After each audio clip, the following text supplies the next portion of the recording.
¿Qué tal, amigos? ¿Cómo están? Sus amigos, sus hermanos, los hijos del trueno les saludan otra vez.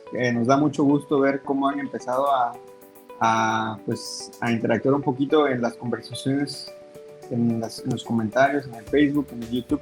Nos da mucho gusto ver que estén interesados en el tema y los invitamos a que nos sigan haciendo sus preguntas, que compartan también nuestros videos con otras personas, no importa si son o no adventistas, que pues también tengan oportunidad de conocer y el Espíritu Santo guiará sus corazones. Como saben, pues no estoy solo, está conmigo Isaac. ¿Cómo estás, Isaac? Hola Leo, saludos. También quisiera invitar a todos los que nos están viendo a que nos sigan en las redes sociales. Búsquenos como Los Hijos del Trueno en Facebook, YouTube. También ahí en las emisiones vamos a estar publicando nuestras redes sociales. Es correcto. El gemelo Albert, ¿cómo estás, Albert? Muy bien, ¿cómo estás, Leo? ¿Cómo estás, Isaac? Un día de estos les vamos a cambiar el nombre a ver si la gente se da cuenta quién es quién. Sí, ¿verdad? Y Edson, ¿cómo estás, Edson? Bien, bien, gracias a Dios. Listo para comenzar con un nuevo tema. Esperamos que nos guste. Pues la semana pasada hablamos acerca de el juicio investigador del Yom Kippur, del Día de la Purificación en el Antiguo Testamento, en la época levítica. Y ahora vamos a hablar acerca del juicio investigador en nuestras épocas, ¿no? El antitipo conoce al tipo, o al revés. Entonces, antes de comenzar, ¿qué les parece si oramos? Y ahorita hacemos un resumen y entramos al tema. Claro que sí. ¿Gustas orar, Albert? Claro que sí, vamos a inclinar el rostro. Amante Padre, te damos gracias una vez más que nos das la oportunidad de estar reunidos aquí a través de la tecnología, pudiendo estudiar y compartir este tema. Señor, queremos pedir de tu presencia en este momento, que tu Espíritu Santo nos dirija y nos conduzca para exponer tu palabra y que lo podamos hacer para honra y gloria tuya. Señor, y te pedimos una bendición especial también por nuestros radioescuchas o oidores que están siguiéndonos y están interesados en aprender más de tu palabra. Señor, que el Espíritu Santo también los toque y los dirija en su estudio. Te lo pedimos sin mérito alguno, solamente en los méritos de Cristo Jesús. Amén. Amén. Bueno, antes de comenzar me gustaría hacer una breve síntesis de lo que platicamos la semana pasada. La semana pasada hablamos acerca del Día de la Expiación, una de las 7 fiestas que tenía el pueblo de Israel, ¿cierto? Este Día de la Expiación ocurría una sola vez al año y ese día era el único día que solamente el sumo sacerdote podía cruzar al lugar santísimo.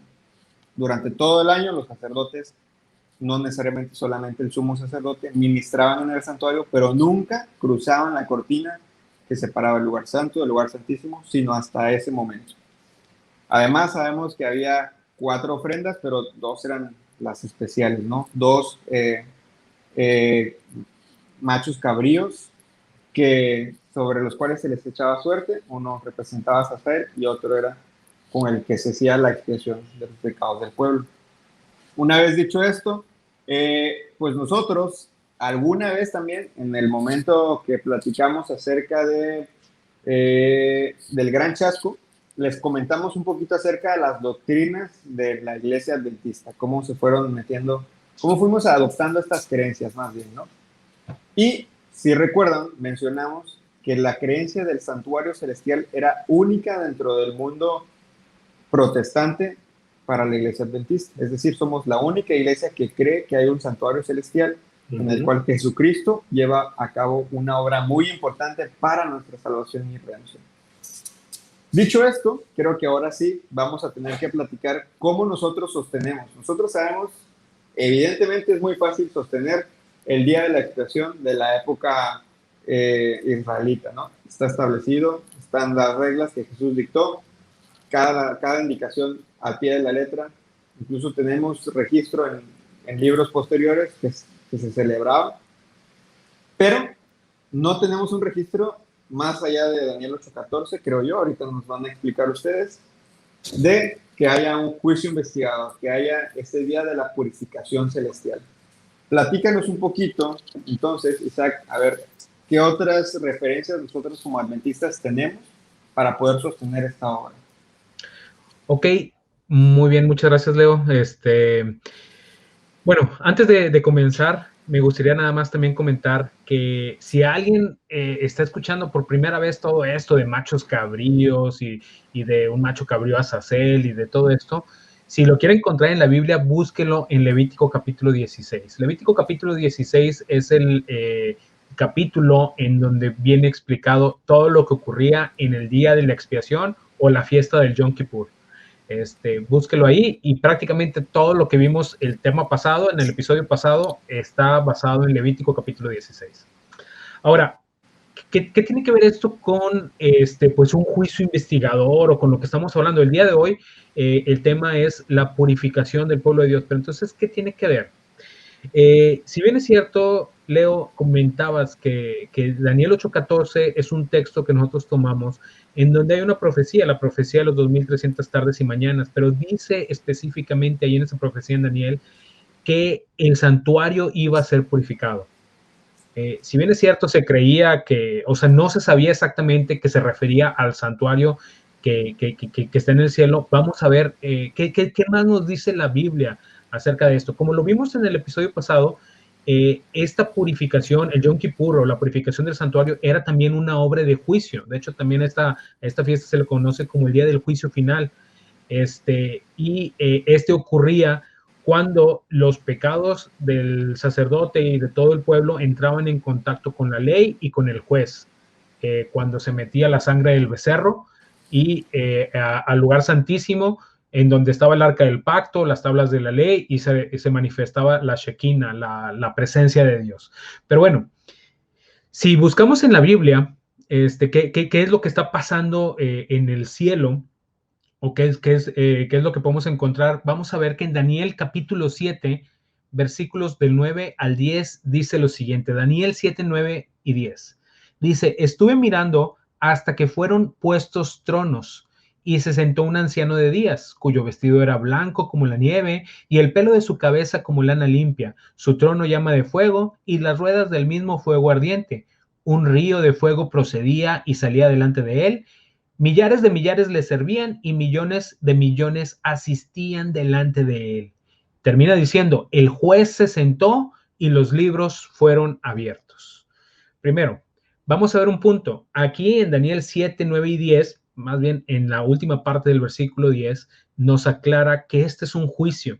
Lo que estamos presenciando aquí es un juicio. ¿Por qué? Porque simple y sencillamente al final dice, el juez se sentó. Cuando el juez se sienta, es que ocurre un juicio. Cuando el juez entra, aquí incluso en los juzgados terrenales, se les pide a todos los que se pongan de pie, a todos los que están presentes, y cuando él se sienta, es cuando inicia el juicio.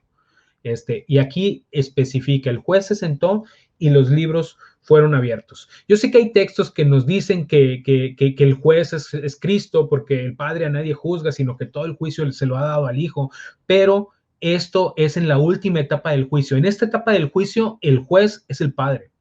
Y lo vamos a aclarar un poquito más adelante. De hecho, si leemos los versículos 13 y 14 de este mismo capítulo, Daniel 7, 13 y 14, nos dice, y vi que con las nubes del cielo venía uno como hijo de hombre. Vino hasta el anciano de días y lo hicieron acercarse delante de él y le fue dado dominio, gloria y reino para que todos los pueblos, naciones y lenguas lo sirvieran. Su dominio es dominio eterno que nunca pasará. Su reino es uno que nunca será destruido. Entonces, aquí podemos ver que se acerca el Hijo del Hombre, el cual es Cristo. Yo creo que todo el mundo protestante podemos aceptar que el Hijo del Hombre es Cristo, pero se viene a acercarse al anciano de días, el cual es el Padre. En este caso, es en el juicio, es en la obra del juicio. Ahora, ibas a... Sí, esta parte en la que dice que viene es lo que se interpretó como la segunda venida. Bueno, fíjate que esta parte podría interpretarse como la segunda venida, o muchos la podrían interpretar como la segunda venida, pero hay que entender una cosa. Aquí en Daniel 7, 13 y 14 dice que se acerca al Padre, no que se acerca a la tierra, no que vuelve, no que regresa, sino que se acerca al Padre. Esta más que nada es cuando en 1844 inicia lo que es el Yom Kippur, el día del juicio final, es cuando inicia el juicio y que Él tiene que venir como nuestro abogado para poder defendernos en el juicio. Esto en Levítico 16 ocurre cuando ya está mi caso o mi pecado enfrente del Padre siendo juzgado, porque ya está, en Levítico 16 se metía la sangre del becerro que era contaminada con pecado, pero después iban y tomaban un macho cabrío vivo, echaban suertes y sobre el que caía la suerte sobre Jehová, no se confesaban pecados encima de él, se sacrificaba y con su sangre se entraba nuevamente al lugar santísimo y se rociaba en donde mismo que se había rociado con la sangre del becerro. Así era lo que se simboliza, que Cristo con su sangre cubre nuestras faltas. ¿Qué es esto lo que está ocurriendo aquí? Cuando Cristo se acerca al Padre, se le da dominio, se le da gloria, se le da todo, porque está sacrificándose a sí mismo y está haciéndolo en favor de la humanidad. Es en este momento en el que está ocurriendo el juicio y que Cristo con su sangre está cubriendo nuestras faltas. Ahora, no sé si no, me llama la atención que hablas de que Jesús tiene que hacer esta obra nuevamente. A mí hay algo que, pues, como pecador, no me hace mucho sentido que ocurra dos veces, ¿no? Porque si Jesús ya murió por nuestros pecados, se supone que en la cruz Él murió por nuestros pecados, ¿cómo entonces ahora Edson tiene que volver a hacer una obra por nosotros? Y se supone que ya en la cruz me perdonó, ¿no? Ahí ya se pagó, ya la paga del pecado es muerte, ya Jesús pagó esa muerte, entonces no me hace sentido que tenga que volver a perdonarme mis pecados si ya los perdono ahí. Sí, bueno, lo que pasa es, como habíamos dicho en el programa anterior y ahora, lo que pasaba en el santuario aquí en la tierra es como que un ejemplo, un reflejo de lo que hay en el santuario celestial. Y acuérdate que lo que dijimos también en el pasado, cuando un israelita cometió un pecado, él iba ante el sacerdote y llevaba un sacrificio. Puede ser un becerro, unas palomas, dependiendo del dinero que él tuviera. Y él confesaba sus pecados sobre ese becerro, vamos a poner así, sobre ese corderito, perdón. Confesaba sus pecados sobre el corderito y el sacerdote pues lo degollaba, salía la sangre. Y esa sangre se introducía en el lugar santo, se esparcía en el velo. Todo eso es lo que pasó con Cristo. O sea, cuando Cristo muere por nuestros pecados, no es que los pecados ya quedaron automáticamente limpios. Esos pecados, como pasaba en la tierra, que se acumulaban en el velo, y por eso una vez al año se tiene que hacer expiación por esos pecados. Así Cristo, o sea, se llevó todos esos pecados, se da cuenta, del lugar santo, el lugar santísimo. Y para eso va a ser la expiación, para que después de cierto tiempo se va a expiar ahora sí los pecados de todos. Pero ahorita, hasta este momento, todavía no están expiados esos pecados. Correcto. Muy bien. Entonces, sí necesitamos todavía limpiar los pecados, ¿no? Así como en el pueblo de Israel, el pecado se confesaba, pero se limpiaba simbólicamente hasta que ocurría esa ceremonia completa. Nosotros también necesitamos esa plenitud, no encontré ahorita otra palabra, pero sí necesitamos que se complete de alguna manera, ¿no? Sí, y el sacrificio, falta la purificación. Y lo principal que hay que hacer, pues, es confesarlo, ¿no? O sea, estar conscientes de que somos pecadores, confesar nuestros pecados para que de esa manera Cristo pueda tomarlos y a su debido tiempo expiarlos. Luego, una de las cosas también que mencionamos la semana pasada es que, bueno, sabíamos que el sacerdote tenía que hacer expiación primero por su familia y, pues, si alguno del pueblo, mencionamos, no confesaba su pecado, pues no era perdonado, ¿no? Ahora hay un momento, pues no sé si decir un poquito equivalente en nuestras vidas, ¿no? El bautismo. Cuando nosotros nos bautizamos, aceptamos a Jesús, aceptamos el sacrificio de Jesús en favor nuestro, y ahí yo le preguntaría a Albert, entonces, Albert, si nosotros ya nos bautizamos, a partir de ese momento, todos nuestros pecados ya son perdonados. O sea, una vez que yo me bauticé, de ahí en adelante tengo la garantía de que Dios me va a perdonar. ¿Es así? Y sí, es una pregunta muy interesante, Leo. Fíjate que el perdón de los pecados, muchas veces, como lo hemos comentado en programas anteriores, también en el programa anterior, creemos que cuando yo confieso mi pecado al Señor, por ejemplo, en el bautismo yo decido dejar mi vida anterior, la dejo atrás, muero a la vida anterior y renazco en una vida nueva. Cristo hace una nueva persona. ¿Qué pasa con mis pecados? Si yo me arrepentí, porque es importante que el proceso para que Cristo quite mi pecado, es importante entender el proceso. Ya lo estuvimos viendo la semana pasada, lo vamos a repasar muy brevemente.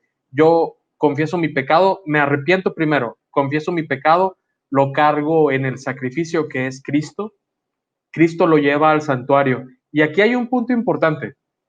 Y aunado con lo que nos decía Edson, quiero leerles lo que dice la hermana White en el libro Cristo en su santuario, en la página 37, porque va un poquito con lo de la pregunta de la expiación. Dice, mediante este servicio anual, o sea, se refiere a la fiesta del Yom Kippur o el día de la expiación, se enseñaba al pueblo las importantes verdades acerca de la expiación. En la ofrenda por el pecado que se ofrecía durante el año, o sea, cuando el pueblo venía y confesaba sus pecados y sacrificaba un corderito o ya sea lo que trajera como ofrenda, se aceptaba un sustituto en lugar del pecador, pero la sangre de la víctima no hacía completa expiación por el pecado, solo proveía un medio en virtud del cual el pecado se transfería al santuario. Y esto es importante, y lo quería recalcar porque cuando yo confieso mi pecado y se lo paso a Cristo, lo que Cristo hizo en la cruz al morir por mí, hizo posible que Él pudiera quitar mi pecado como una ofrenda perfecta. Él toma mi pecado, yo lo pongo sobre Él, Él lo toma y lo transfiere al santuario. Sí está ocurriendo un proceso de expiación, pero no es, dice la hermana White, no es una expiación completa. La completa expiación es cuando se limpia el pecado del santuario, que es lo que hemos estado estudiando la semana pasada y esta. Ahora, ¿qué pasa cuando yo me bautizo y qué pasa con estos pecados? Sí, mis pecados son perdonados. Sí, el Señor toma mi pecado y yo ya no lo veo como tal, pero sí tenemos que reconocer que mi pecado no está en lo profundo del mar, como muchos piensan, está en el santuario celestial. Y este es un punto muy importante porque las demás religiones piensan y dicen, en el santuario puede haber pecado o en el cielo puede haber pecado, y la respuesta es sí, viene en el libro de Hebreos. Para eso necesitamos un sumo sacerdote en el cielo, que es el que va a limpiar todas nuestras faltas. Pero también hay que recordar, yo en el bautismo estoy dejando la vida atrás. ¿Qué pasa si vuelvo a pecar? ¿Qué pasa si vuelvo a pecar? Y dice en Hebreos 10, 26 y 27, porque si pecaremos voluntariamente después de haber recibido el conocimiento de la verdad, ya no queda más sacrificio por los pecados, sino una horrenda expectación de juicio y de hervor de fuego que ha de devorar a los adversarios. Y esto no significa que una vez que te bautices ya no puedes pecar o te vas a quemar en el infierno. No está diciendo eso la Biblia. Lo que está diciendo es que deberíamos nosotros de tener una reverencia tal que deberíamos de tener miedo de pecar. Pecar dice voluntariamente, dice el versículo. Viene en Hebreos 10, del 26 al 27.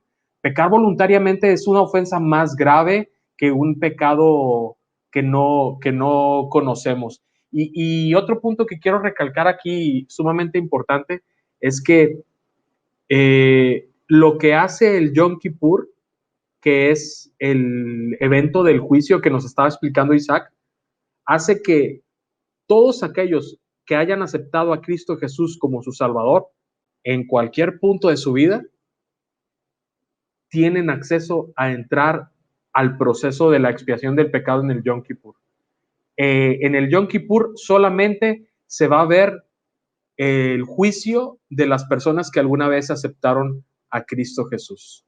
Y este es el punto importante. El juicio debe empezar por la casa de Dios. Y esto lo encontramos en Primera de Pedro, capítulo 4. Es la primera epístola de Pedro, en el capítulo 4, versículo 17.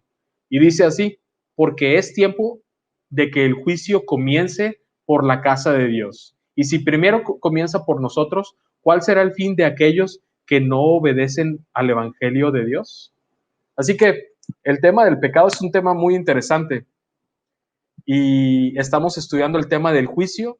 Hemos visto cómo el juicio empezó en 1844, va a empezar por la casa del Señor, o sea, por los que alguna vez hemos aceptado a Cristo, y también va a empezar primero por los muertos y después va a seguir con nosotros los que estamos viviendo. Y esto nos debería de tener una mentalidad de en qué situación de la historia estamos viviendo. De hecho, sí, yo creo que debería ser muy importante tener siempre presente eso, ¿no? Creo que también lo comentaba al final de la semana pasada. A mí me impresiona, o sea, imaginar el momento en el que ocurriría eso en el pueblo de Israel. Realmente me impresiona imaginar una reverencia que muchas veces no, ni siquiera en la iglesia vemos, ¿no?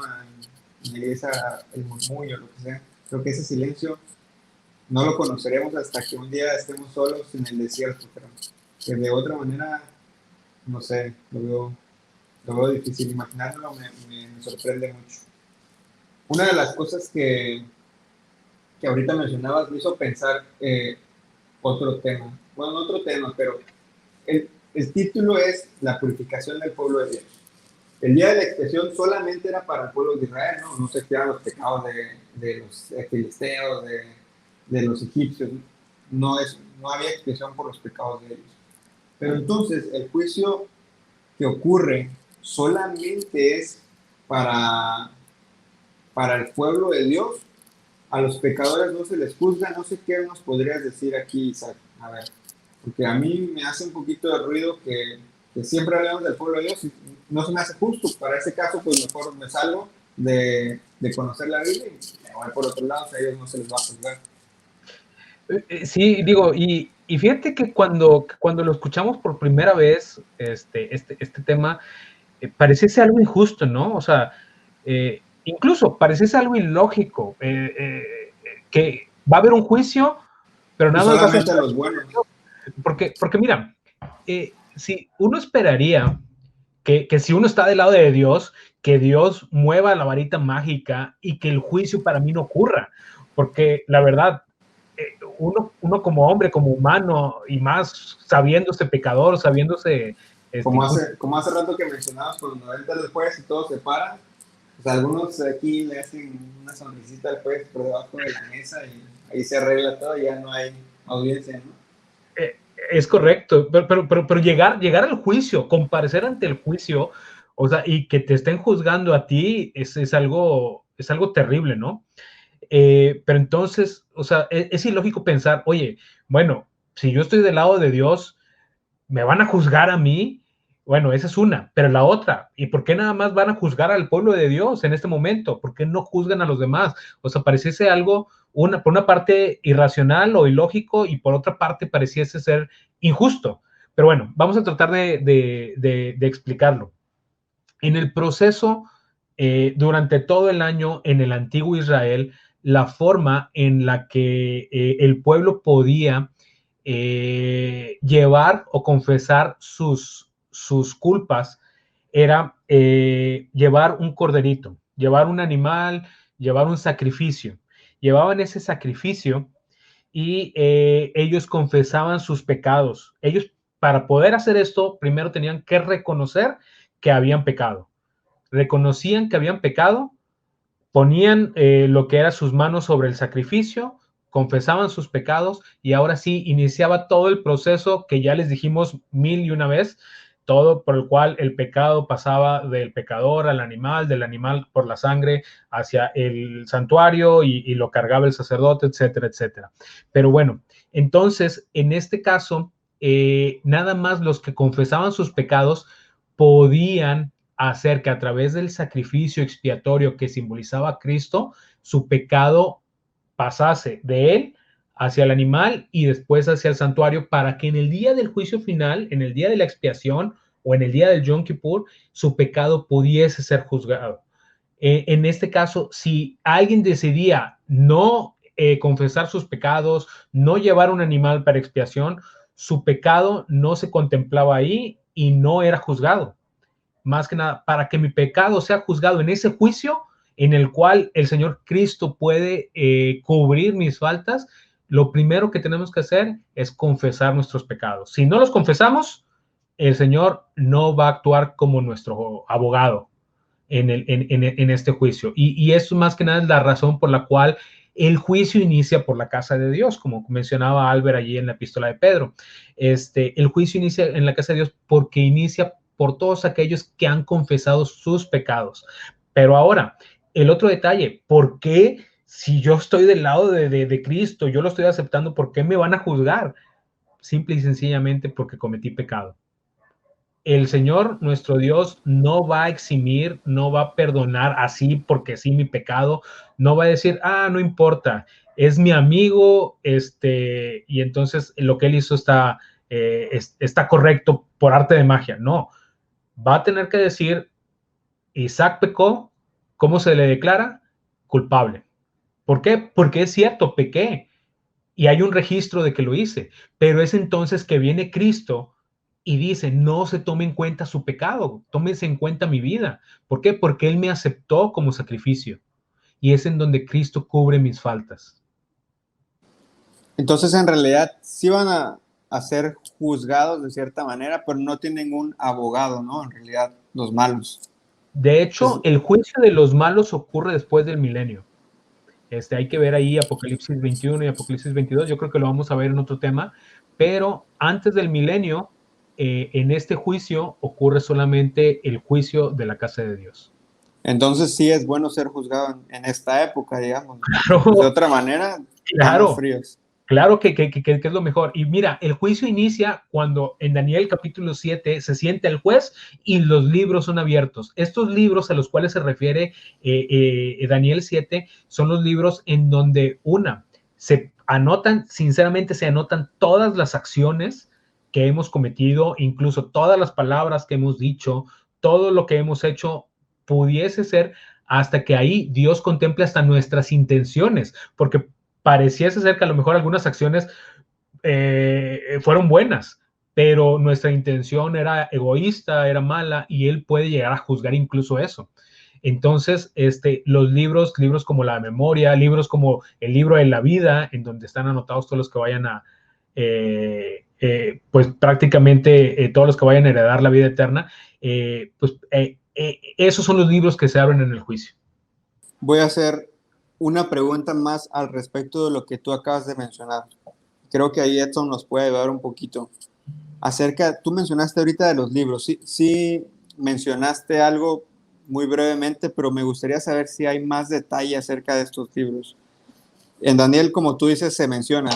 En Daniel 7, en 9 al 10, que es la primera cita que leímos, dice que los libros fueron abiertos. Entonces, ¿de qué son estos libros? En aquella época, me imagino que lo que tenían ellos para guardar como información y todo eso, pues eran libros. Entonces, por eso se menciona libros, ¿no? Pero, por ejemplo, ya que aumentó la ciencia, antes, no sé si te acuerdas que grabábamos en unos disquetes que le llamábamos, pero eran grandes, luego ya se hicieron los más chiquitos, luego ya llegó el USB, y, o sea, cada día he ido encogiendo, ¿no? El método para grabar. Y antes, pues, lo que se grababa eran letras, o sea, la gente escribía y era lo que grababa. Luego ya se inventaron las fotos, empezaron a tomar fotos de esas en blanco y negro, luego ya se fue poniendo a color, luego ya salió el video. ¿Quién se iba a imaginar? Imagínate que te grabaran platicando, hablando, y se quedara grabado de algo que en aquella época ni se imaginaban que pasara. Entonces, en la Biblia, pues, menciona que hay libros donde se registra todo, o sea, se registran nuestros actos, nuestras palabras, nuestros secretos, como decía Chuck, nuestros motivos, porque muchas veces una cosa es lo que tú dices y tú aparentas hacer, pero otra cosa es los verdaderos motivos que tú tienes por lo cual haces eso, las verdaderas intenciones con las que tú haces eso. A veces tú estás haciendo algo bueno o algo bien, que según tú estás ayudando a alguien, pero por acá abajo del agua el que se está ayudando eres tú. Y a lo mejor tus motivos no son los correctos. Entonces, todo eso se registra. Todo eso se registra en esos libros, ¿no? Que a lo mejor en la actualidad podemos decir, no, pues es que en realidad no son libros, en realidad se está grabando toda tu vida. Y a la hora de que te toque el juicio, pues se va a pasar tu vida así en una pantalla gigante y van a ver toda tu vida y así es como te van a juzgar, ¿no? Pudiera ser algo así, ya viendo la ciencia que ha aumentado.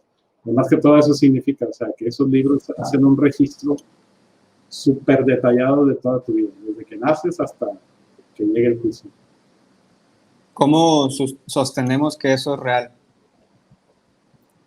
Hay las citas de los libros, la que mencionaron ahorita, y hay otras citas en la Biblia que mencionan, la que dijeron de que cuando se siente la anciana y los libros se abrieron, ¿no?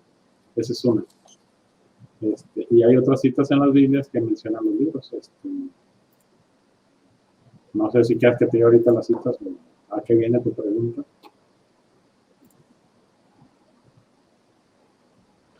¿Quieres más citas de eso? Como Malaquías 3:16, Malaquías 3:16, si me dan un segundo, Ajá. déjenme lo busco. Muy bien, Malaquías 3:16 nos dice: entonces los que temían a Jehová hablaron cada uno a su compañero, y Jehová escuchó y oyó, y fue escrito libro de memoria delante de él para los que temen a Jehová y para los que piensan en su nombre.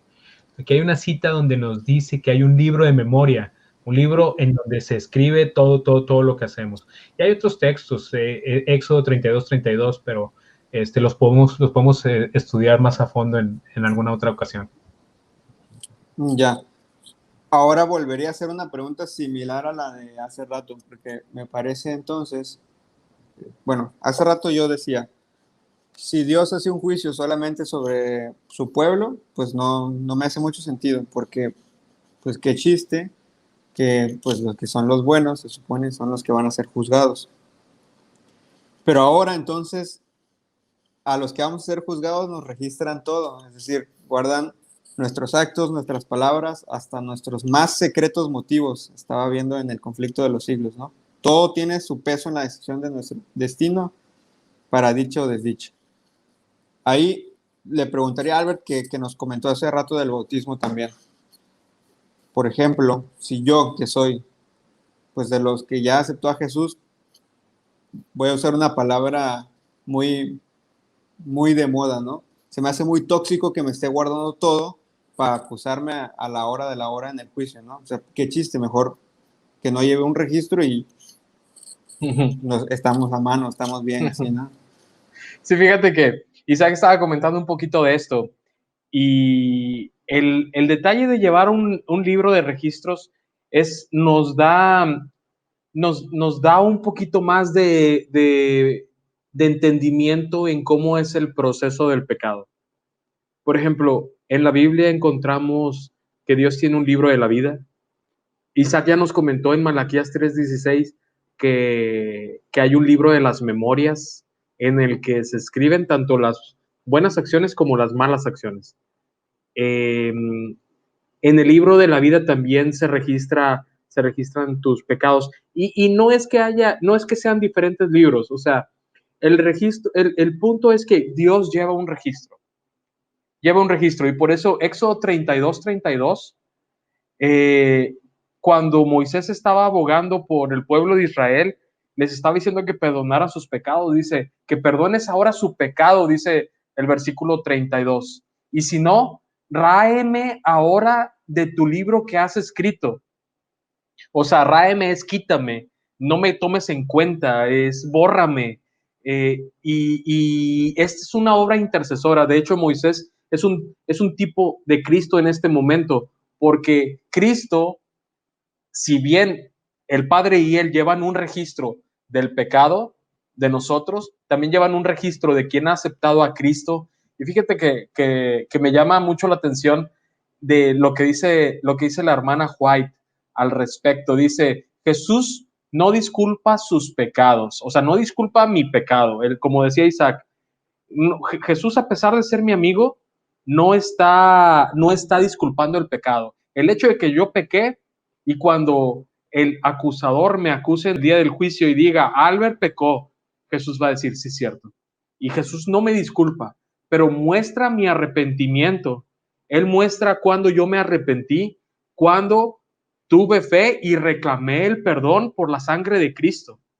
Él está mostrando todo eso. Cristo, como mi abogado, está mostrando todo eso. Y levanta sus manos heridas al Padre y le dice: Padre, los conozco por nombre, los he grabado en las palmas de mis manos. Y fíjate qué bonito es ese punto. Los he grabado. Si es verdad que Él lleva un registro de la memoria en el que registra las buenas y las malas acciones, Jesús te conoce por completo. Y cuando Él estaba muriendo, estaba pensando en ti. Y por eso dice, yo morí por Leo, yo morí por Isaac, yo morí por Edson, yo morí por Albert y por cada uno de ustedes que están escuchando la transmisión. El Señor te tiene grabado en las palmas de su mano. Y ese es el registro también que Él lleva. La pregunta es, si Él es mi amigo y me va a perdonar, ¿por qué llevar un registro? Bueno, el punto es que el pecado aún no se destruye. El pecado tiene que encontrar un cumplimiento final. Y el cumplimiento final que va a tener el pecado es en el originador del pecado. Este es Satanás. Y este es un punto importante. La razón por la... Sí, adelante, Leo. Es como, ahí ya no lo estamos viendo, pero lo quisiera traer creo que ese es el momento, es el macho cabrío que al echar suertes era Azazel, ¿no? O representaba a Azazel. Eso es lo que estás diciendo. Es correcto, es correcto. Y fíjate que aquí hay un punto sumamente interesante, porque a pesar de que si bien es cierto que el pecado ya fue quitado de mí, porque yo ya me arrepentí, yo ya pedí perdón por mi pecado, lo cargué en Cristo Jesús, el Señor lo llevó, lo pasó al santuario y ahorita está haciendo expiación por él. Parte de la expiación la hace en la cruz, parte de la expiación la hace en el santuario. Por eso decía la hermana White que en la cruz no era una expiación completa. Entonces, la parte de la expiación que está haciendo en el santuario es limpiar mi pecado y después lo va a ir a poner sobre Satanás. Esto no significa para nada que Satanás vaya a morir por mi pecado. Esto que quiero que quede sumamente claro, sumamente claro. Satanás no muere por mi pecado. Satanás muere porque él me indujo a pecar. Él indujo a pecar a nuestros primeros padres. Y este es el punto importante. ¿Por qué aún hay un registro? Porque si yo, en el proceso en el que está siendo llevado mi juicio, decido desligarme de Cristo y volverme al mundo, todos los pecados que me habían sido perdonados van a ser regresados a mí para que yo pague en el día de la sentencia. Van a ser regresados a mí. Por eso el registro, el proceso de borrar los pecados en el cielo, no es borrarlos, ¡puf!, desapareció. No es de esa manera. El proceso de borrarlos nada más es borrarlos del registro al lado de mi nombre. Los quita al lado de mi nombre. Se desliga de Albert el pecado. Y ahora se va a poner sobre Satanás. Y Satanás va a tener que pagar la parte que le corresponde de culpa porque él me incitó a pecar. Sí es verdad que yo peco porque quiero.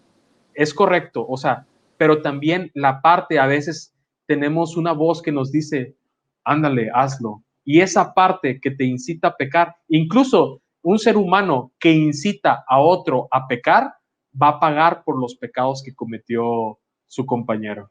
O sea, todos pagamos por la parte del pecado que nos corresponde, el que tienta, el tentador. Y por eso en la Biblia encontramos en el Salmos que al malo, al referirse a Satanás, le dice, tú corrías con el ladrón y con el asesino, dice, y pensaste que yo callaba y que no iba a hacer nada. Dice, pero al final, lo estoy parafraseando, al final vas a encontrar la destrucción. Satanás va a ser destruido de una vez y para siempre. Y ahí va a encontrar el fin, el pecado, y ya no va a encontrarse registro del pecado.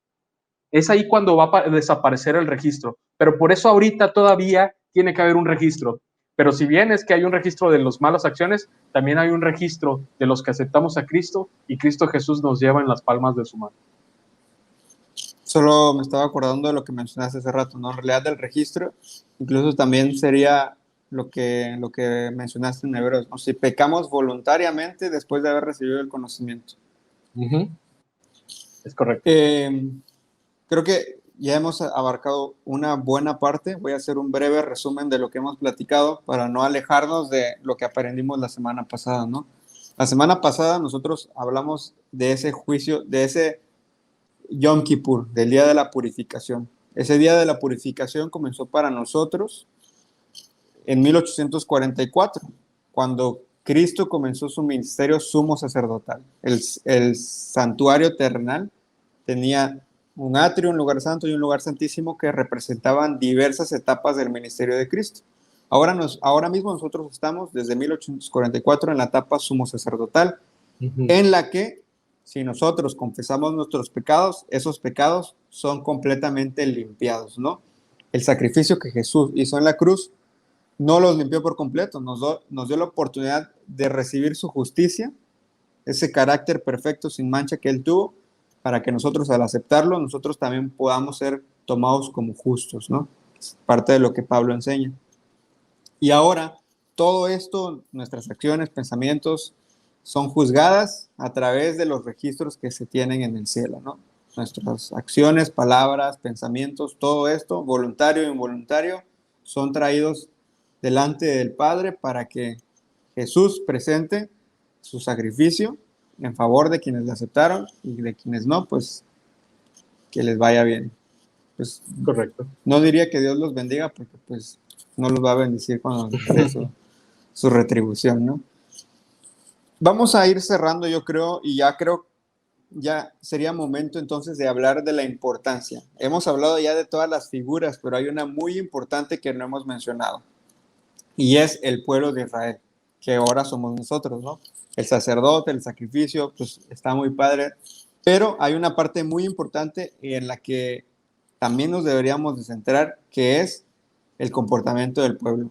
Aquí ya hablamos que en 1844 comenzó el juicio, que comenzó por la casa de Dios, pero pues en la casa de Dios sabemos o hemos sabido, por decirlo de alguna manera, una infinidad de personas, desde Adán, Abel, Abraham, hasta nosotros los hijos del trueno, ¿no?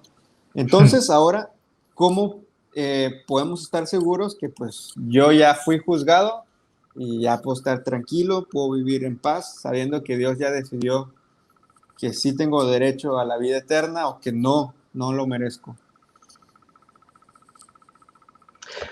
Bueno, fíjate que es una pregunta muy interesante. ¿Cómo puedo estar tranquilo? ¿Cómo puedo saber que pues yo ya la libré, ¿no? En pocas palabras. Fíjate, ahorita cuando estaban comentando tú y Albert, me vino a la mente un versículo que se encuentra en Ezequiel capítulo 18, Ezequiel 18:4, que dice: si el justo se apartare de su justicia y cometiere maldad, todas las justicias que hizo no vendrán en memoria. Es decir, que si alguna vez fuimos buenos, hicimos lo que Dios quiere, hicimos su voluntad, seguimos por su camino, pero después nos apartamos de Él, lo que hicimos antes no va a servir de nada. Esto nada más lo quería traer a colación en base a lo que estaban diciendo y porque es importante para lo que vamos a comentar. Necesitaríamos responder la siguiente pregunta: ¿cómo podemos estar seguros de que mi nombre ya pasó en el juicio y que yo ya fui aprobado y que yo ya la libré? Pues la respuesta a esa pregunta es: no se puede saber. O sea, uno jamás va a poder saber si yo ya estoy en un estado de salvación o si yo ya estoy en un estado en el cual estoy perdido por completo. Eso es algo que el humano no puede saber. Y mira, esto lo podemos encontrar en algunas parábolas que mencionó el Señor Jesucristo. Por ejemplo, la parábola del ladrón, que dice, bueno, si alguien supiese cuándo viene el ladrón a tratar de robar su casa, pues estaría velando.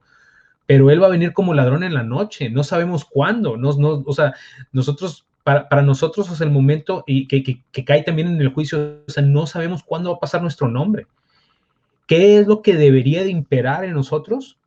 deberíamos de tener un sentido del tiempo y la circunstancia en la que estamos viviendo, y debería motivarnos a nosotros a vivir acorde a lo que estamos viviendo. Para decirlo en palabras sencillas, deberíamos de saber que en este momento está ocurriendo el juicio de todos nosotros, y deberíamos de saber que si mi nombre está siendo presentado ante el Padre en el santuario celestial, y Cristo me está defendiendo, y yo acá, por ponerlo de una forma, estoy parrandeando, estoy haciendo lo indebido.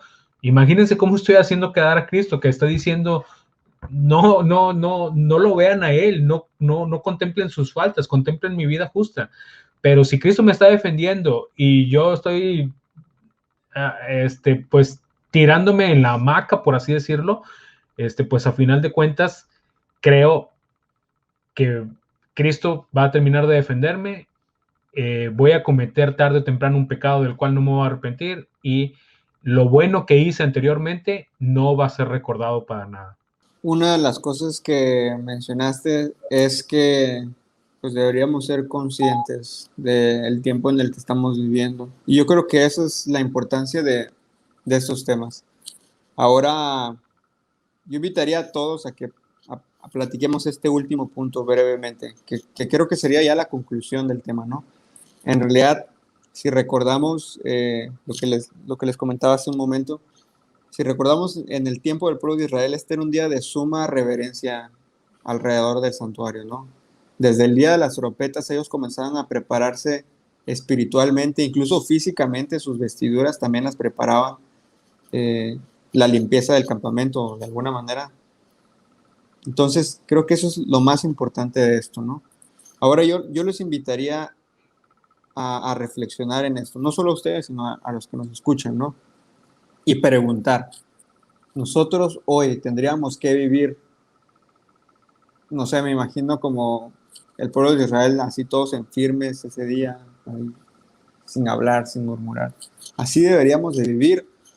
¿O podemos vivir sabiendo que Jesús está haciendo una obra importante en el santuario celestial y que, pues como nosotros somos sus hijos, pues podemos llevar una vida pues más tranquila de alguna manera, ¿no? Sabiendo que pues Él va a obrar en nuestro favor.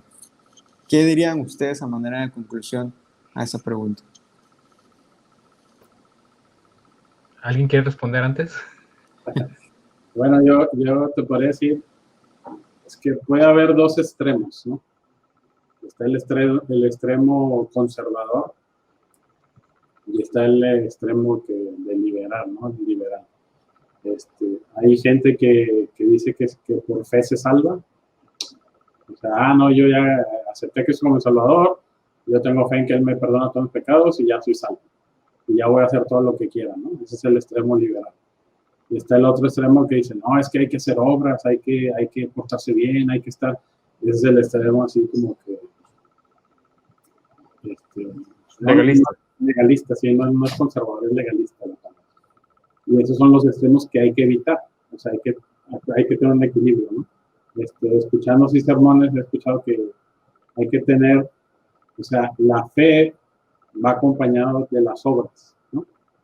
No puede haber unas obras sin fe y no puede haber una fe sin obras, o sea, van de la mano.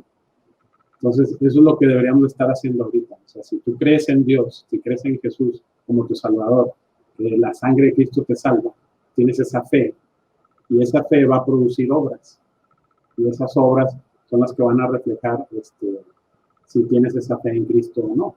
Si tu vida demuestra pues, que te vale, que no lees la Biblia, no oras, no le dedicas tiempo a Dios, vas a fiestas, pues, haces cosas indebidas, pues esas son tus obras. Entonces, ¿en dónde está tu fe? Entonces, esa es una manera de cómo puedes vivir, cómo debes de vivir. Pues si aceptaste a Cristo, como dice, ¿no? Si me amáis, guardad mis mandamientos. Entonces, es una forma de demostrar que tienes fe en Cristo y que lo amas, por consiguiente, pues, obedeces, ¿no? Es correcto. ¿Tú qué opinas, Albert? Vamos a dejar a Isaac al final, que fue el que acababa de hablar. Fíjate que ¿Cómo deberíamos de vivir? Es un punto interesante. Sin lugar a dudas, el apóstol Pedro nos dice que deberíamos de vivir de una manera santa y piadosa. Y siempre, siempre. Y eso es porque la venida de Cristo Jesús está cerca. Y a mí me causa interés. No sé si ustedes se acuerdan, ¿qué pasó cuando juzgaron a este famoso futbolista de fútbol americano, O.J. Simpson? ¿Cuántos estaban atentos de ver la resolución del juicio y cuántos estaban diciendo, era culpable y otros, no, no, no, es inocente? Y todos estaban, y había un ímpetu muy grande y estaban, a lo mejor tú estabas muy chico, Leo. Yo creo que un caso más local hubiera estado bien, no sé, Diego Santoy, por ejemplo. Diego Santo. Gloria Trevi. De cumbres acá. No, y fútbol americano, ni idea.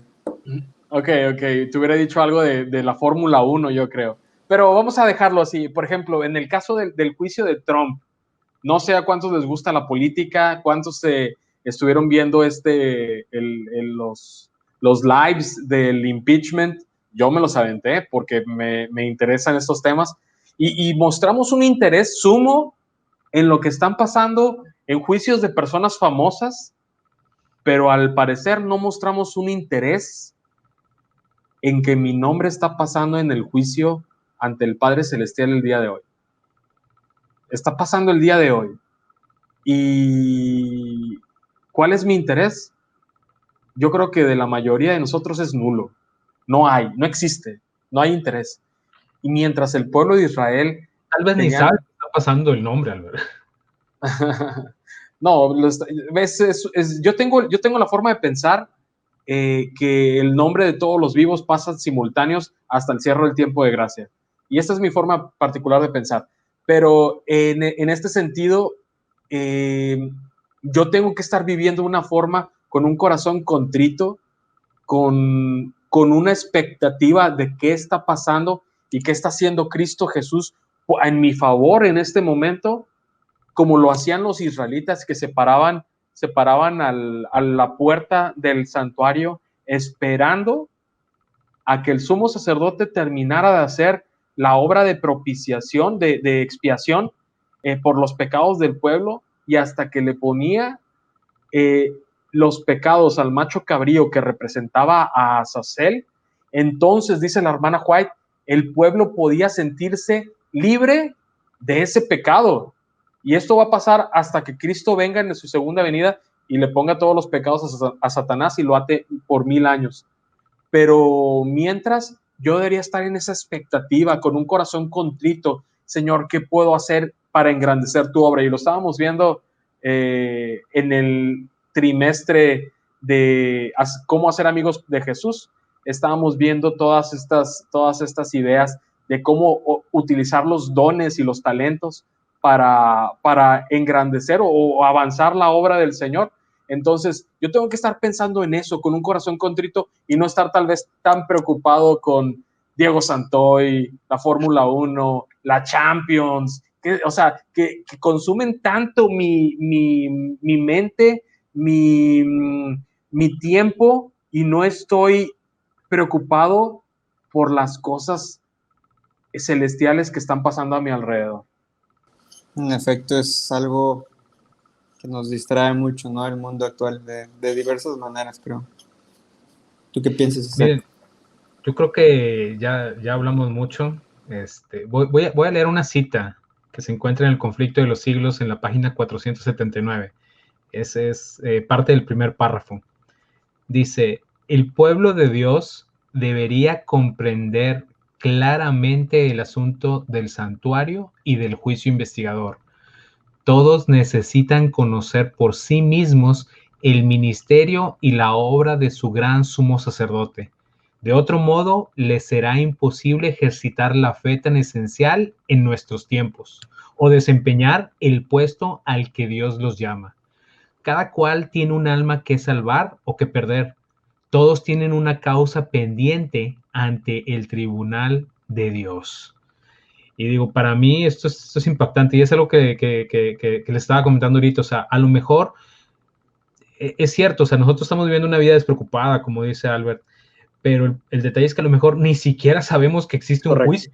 Pero siguiendo con la idea, es que sí tiene razón Isaac, pensamos que ni siquiera sabemos, ni siquiera estudiamos la Biblia, ni siquiera conocemos el tema del juicio, ni siquiera lo sabemos defender, y este es un punto importante. Deberíamos de estudiar y estar más preocupados por conocer qué está haciendo Cristo por mí en este momento. Y yo creo que para eso es este tema. Sí, de hecho, si Isaac no compartía esa cita, yo también quería compartirla.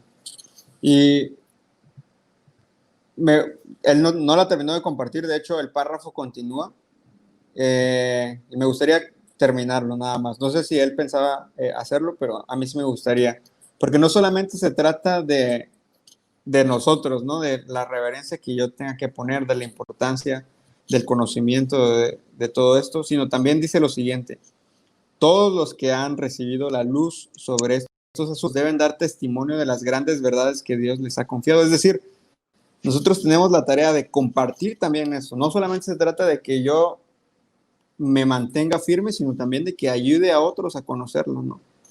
El santuario en el cielo es el centro mismo de la obra de Cristo en favor de los hombres. Concierne a toda alma que vive en la tierra. Nos revela el plan de la redención, nos conduce hasta el fin mismo del tiempo y anuncia el triunfo final de la lucha entre la justicia y el pecado. Es de la mayor importancia que todos investiguen a fondo estos asuntos y que estén prontos a dar respuesta a todo aquel que les pida razón de la esperanza que hay en ellos.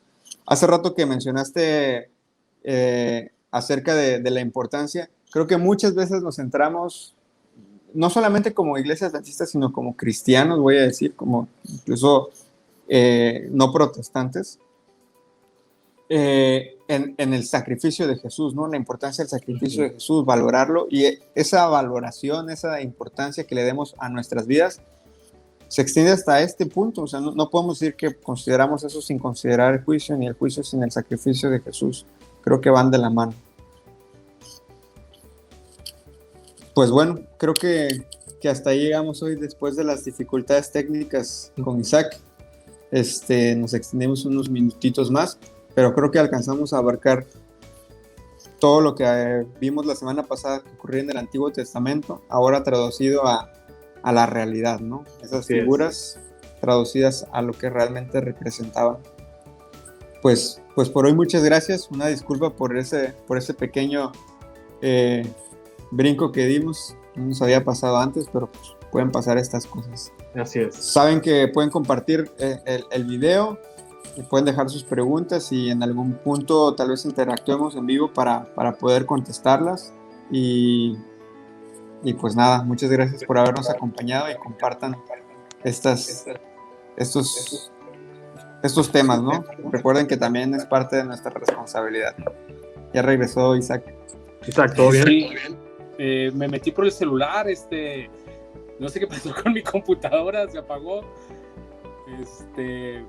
Pero sí, aquí estamos.